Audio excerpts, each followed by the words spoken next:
세금 잘 알려주는 쌤 누나, 쌤 언니, 최자영 세무사, 박송희 세무사입니다. 안녕하세요.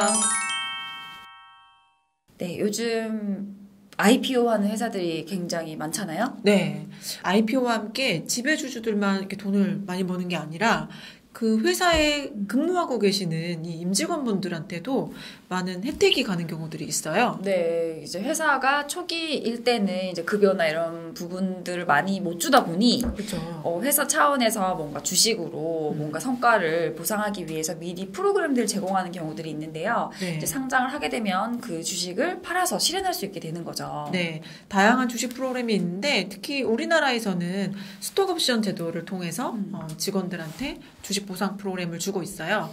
스톡옵션 이게 어떤 제도인 거죠? 네, 한국어로는 주식 매수 선택권인데요. 주식을 매수할 수 있는 선택권을 주겠다라는 네. 거거든요. 네. 지금 이 시점에 먼저 계약을 하는 거예요. 3년 뒤에 이 가격으로 주식을 행사할 수 있게. 살 수 있게 해주는 거죠? 네, 살 수 있게. 예를 들면 5천 원에 살 수 있게. 근데 3년 후에 만약에 실제 가격이 5천 원이 아니고 2만 원이다. 그러면 바로 15,000원에 이익이 생기는 거죠.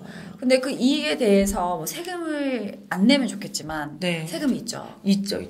이렇게 행사 시점에 실제 시가는 2만 원인데 내가 5천 원 주고 샀다고 하면 이 차익인 15,000원에 대해서는 원칙적으로 근로소득세를 납부해야 합니다. 네, 근로소득이 사실 기존에 이제 그 급여와 이 한 번의 뭉탱이로 발생된 근로소득이 합산되면 세금이 굉장히 많잖아요. 네, 그래서 스톡옵션을 행사하신 분들의 경우에는 그 행사한 때에 이 스톡옵션 때문에 갑자기 근로소득세도 많이 내고 건강보험료도 막 오르고 이렇게 되는 경우들이 있어요. 네, 그래서 세법에서는 다양한 특례들이 있는데요. 네. 특히 벤처기업에 이제 특례를 더 많이 주고 있어요. 네.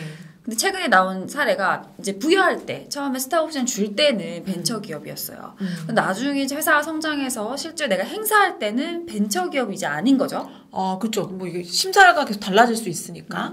그러면은 벤처기업이었다가 안 됐으니까 그러면 이 특례를 적용받지 못하는가. 이게 아주 큰 쟁점이었는데 요거에 관련해서 지난 8월 말일에 예규가 나왔습니다. 네, 요약하자면 받을 수 있다. 부여 시점에 벤처기업의 요건을 충족한 경우에는 특례를 적용받을 수 있다라고 되어 있어요. 네, 사실 너무 당연한 얘기고 맞는 말인데 딱 부러지는 말이 없어서 고민이었다면 이게 예규가 나왔기 때문에 네. 걱정하지 않으셔도 되겠습니다.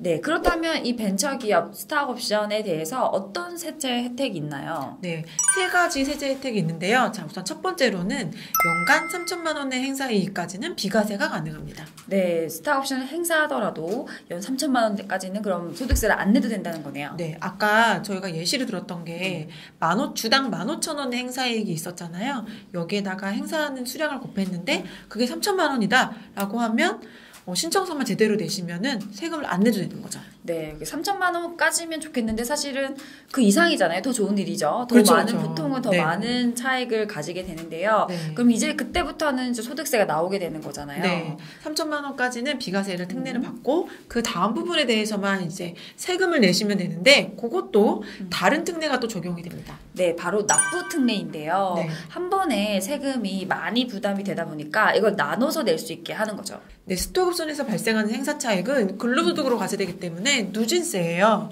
그래서 근로소득이 많으신 분들은 이 스톡옵션 행사 차익 때문에 세금이 더 많이 내니까 갑자기 왕창 나와서 세금 이거 행사해가지고 되게 좋아했는데 행사했다고 아직 파는 건 네, 아니에요. 맞아요. 아직은 실현한 수익도 아닌데 행사한 것만으로 세금을 너무 많이 내는 게 부담스러우니까 그럴 경우에는 안 보내서 분할해서 납부하라 라는 특례 제도가 있어요. 네, 맞습니다. 5년에 걸쳐서 5번에 걸쳐 나눠낼 수 있는데요. 어떻게 신청할 수 있나요? 우선은 당연히 특례 신청하셔야 되는데 이 특례 신청은 행사할 때 회사에 특례 신청서를 내고 회사가 대신 신청해주는 경우들이 있고요. 그렇지 못했을 경우에는 본인이 5월 달에 종합소득세 신고하실 때 그때 신청서를 같이 제출하시면 됩니다. 네. 이 특례 신청 같은 경우는 조금 근데 귀찮을 수 있어요. 저희가 최대 5회까지 분할해서 낼 수 있다고 말씀드렸는데 그때마다 계속 해야 돼요. 신청서를 계속 제출해야 되는데요. 네네네. 이만큼 낼 돈이 있으니까 알아서 다음에 이렇게 부과되지 부과가 되면 좋을 않는군요. 텐데 그렇지 않기 때문에 여러분들이 납부 특례를 신청하셨다면 부지런히 매년 신청을 따로 별도로 하셔야 합니다. 이렇게 납부를 이제 특별하게 나누어서 낼 수 있는 제도도 있는데 과세특례라는 게 또 있어요. 네, 납부특례는 사실 내야 될 세금을 깎아주는 건 아니니까 네. 사실 뭐 특별할 건 없잖아요. 그냥 뭐 현금적으로 네. 올해 안 내고 내년 후년에 낸다 뭐 이런 거밖에 안 되니까요. 네.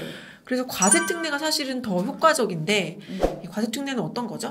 네. 아까 처음에 말씀드렸듯이 이 행사 차익에 대해서는 근로로 인해서 받은 성과이기 때문에 이익이기 때문에 근로소득으로 과세가 되는데요. 네. 이제 이 근로소득의 경우에는 사실 누진세율이 세금이 굉장히 높을 수가 있어요. 그렇죠. 많아요. 네. 네, 그래서 과세를 달리 과세특례니까 정말 다른 과세를 하는 거겠죠. 네. 근로소득이 아니라 양도소득으로 과세할 수 있는 특례가 있습니다. 네, 양도소득은 만약에 뭐 장래에서 처분하실 경우에 중소기업의 경우에는 최대 22% 지방세 포함해서 물론 23년부터는 법이 개정될 예정이지만 현행법으로는 22%니까 근로소득세를 많이 내시는 분들이라면 22% 이상 내시는 분들이라면 과세특례를 이용해서 낮은 세율을 적용받을 수 있습니다. 네, 사실 근로소득세가 보통 40%, 42%까지 가기도 하잖아요. 그렇죠. 특히 1억 5천 이상이면 그것만 해도 38%인데 네. 양도세는 22%만 내면 되니까 네. 이게 더 유리한 상태일 것 같아요.